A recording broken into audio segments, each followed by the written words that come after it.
देखिए, पूरा क्षेत्र में जब अभी हम भ्रमण किए, लोगों के बीच में गए, तो आज इस क्षेत्र में जिस प्रकार से मैनेजमेंट के साथ वार्ता की। बाघमारा में मूलभूत समस्याओं को लेकर आज से अनिश्चितकालीन धरना जारी। बाघमारा प्रखंड के बीसीसीएल ब्लॉक 2 में आजसू पार्टी द्वारा आयोजित रैली और धरना प्रदर्शन में गिरिडीह लोकसभा के सांसद चंद्र प्रकाश चौधरी मुख्य रूप से उपस्थित हुए। इस दौरान उन्होंने केसरगढ़ पंचायत और मधुबन के पंचायत के ग्रामीणों की मूलभूत समस्याओं को देखते हुए अनिश्चितकालीन धरना प्रदर्शन शुरू किया। ग्रामीणों को पानी, बिजली, सड़क और प्रदूषण जैसी समस्याओं का सामना करना पड़ रहा है। सांसद चंद्र प्रकाश चौधरी ने कहा कि जिस तरह वर्षों से ग्रामीण मूलभूत समस्याओं और विस्थापन का दंश झेल रहे हैं, उसको लेकर वह मंच पर आएँ और जब तक उनकी मांग पूरी नहीं होती है तब तक आंदोलन जारी रहेगा। सांसद प्रतिनिधि सुभाष रवानी के नेतृत्व में सैकड़ों की संख्या में पार्टी के कार्यकर्ताओं ने एकजुट होकर धरना प्रदर्शन में हिस्सा लिया। सुभाष रवानी ने मीडिया से बात करते हुए कहा कि सांसद के नेतृत्व में धरना प्रदर्शन किया जा रहा है और जब तक बाघमारा क्षेत्र के ग्रामीणों की मूलभूत समस्याओं का समाधान नहीं होगा तब तक यह प्रदर्शन जारी रहेगा। बीसीसीएल की मनमानी के खिलाफ प्रदर्शन कर रहे कार्यकर्ताओं का कहना है कि जब तक कंपनी अपनी मनमानी नहीं रोकती और ग्रामीणों की समस्याओं का समाधान नहीं करती तब तक यह आंदोलन जारी रहेगा। किसी भी टकराव की स्थिति से बचने के लिए सीआईएसएफ के जवान सैकड़ों की संख्या में धरना स्थल पर उपस्थित है। सांसद चंद्रप्रकाश चौधरी ने कहा कि वह ग्रामीणों के साथ खड़े हैं और उनकी मांगों को पूरा करने के लिए हर संभव प्रयास करेंगे। इस दौरान आजसू पार्टी के कार्यकर्ताओं ने एकजुटता दिखाई और ग्रामीणों की समस्याओं के समाधान के लिए आवाज़ उठाई। सांसद प्रतिनिधि सुभाष रवानी ने कहा कि जब तक ग्रामीणों की मांगें पूरी नहीं होती है तब तक पार्टी कार्यकर्ता आंदोलन जारी रखेंगे। दंश झेल रहे हैं, लाचार होकर के सांसद महोदय से गुहार लगाया गया। सांसद महोदय ने तुरंत कार्रवाई करते हुए, तुरंत संज्ञान लेते हुए प्रदर्शन किया है, अनिश्चितकालीन प्रदर्शन किया है। तो क्या समस्या का समाधान हो पाएगा? देखिए, पूरा क्षेत्र में जब अभी हम भ्रमण किए, लोगों के बीच में गए, तो आज इस क्षेत्र में जिस प्रकार से मैनेजमेंट के साथ वार्ता की और वार्ता के तहत जो भी हमारा संविधान के तहत यहाँ के मजदूरों को, यहाँ के विस्थापितों को, यहाँ के लोगों को जो रोजगार मिलना चाहिए वो वास्तव में नहीं मिला है।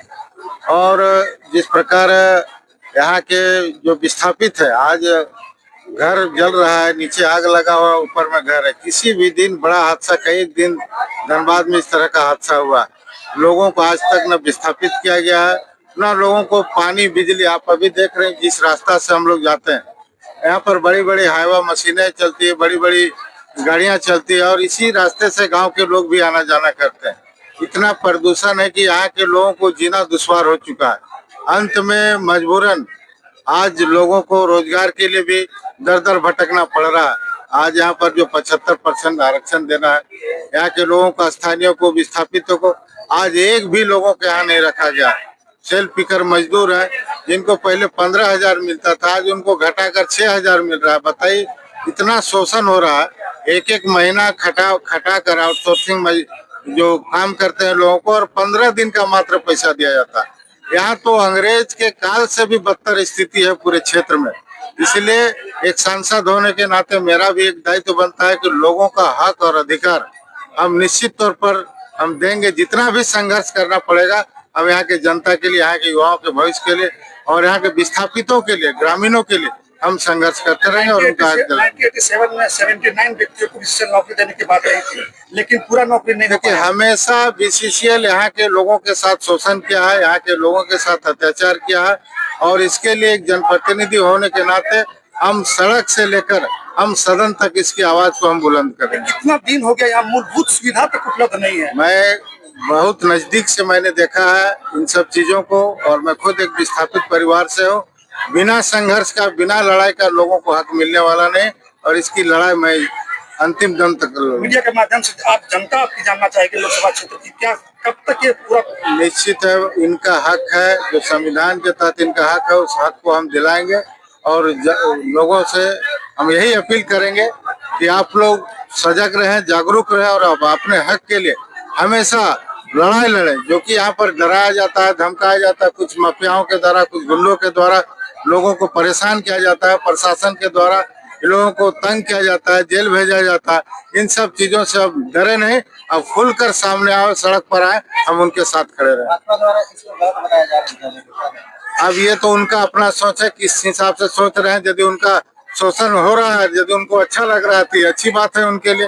जो मजदूर को मजदूरी नहीं मिल पा रहा है, यहाँ के स्थानीय लोगों को रोजगार नहीं मिल पा रहा है, यहाँ के विस्थापित लोग किस प्रकार दंड झेल रहे हैं, पोल्यूशन खा रहे हैं, यदि उनको अच्छा लगता है तो ये अच्छी बात है उनके लिए। आंदोलन जारी रहेगा। निश्चित है, ये आंदोलन अंतिम चरण तक जारी रहेगा। सुभाष जी, आज ग्रामीणों की जिस तरह से समस्याओं का दंश झेल रहा है, सांसद महोदय के नेतृत्व में धरना प्रदर्शन किया जा रहा है, आप भी पूरा लगन से लगे हुए हैं, क्या कहेंगे? देखिए, सांसद जी शुरू से ही जहां पर भी नेतृत्व किए हैं, शुरू से ही मजदूर के हित के लिए हमेशा लगे रहते हैं और मजदूर का जहां पर भी मांग रहते हैं, पूरे झारखंड में हमारा पार्टी जहां पर भी मजदूर की आवाज आती है वहां हमारी पार्टी खड़ा रहती है।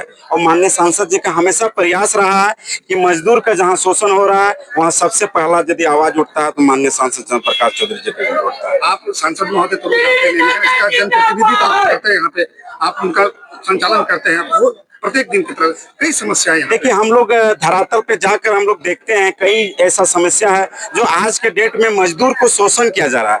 आम पब्लिक यहाँ पे डर से समा हुआ है, लोग यहाँ पे अपना हक अधिकार लेने के लिए लोग आने के लिए कतरा रहा है। इससे जाहिर होता है कि कितने यहाँ पे खौफ है।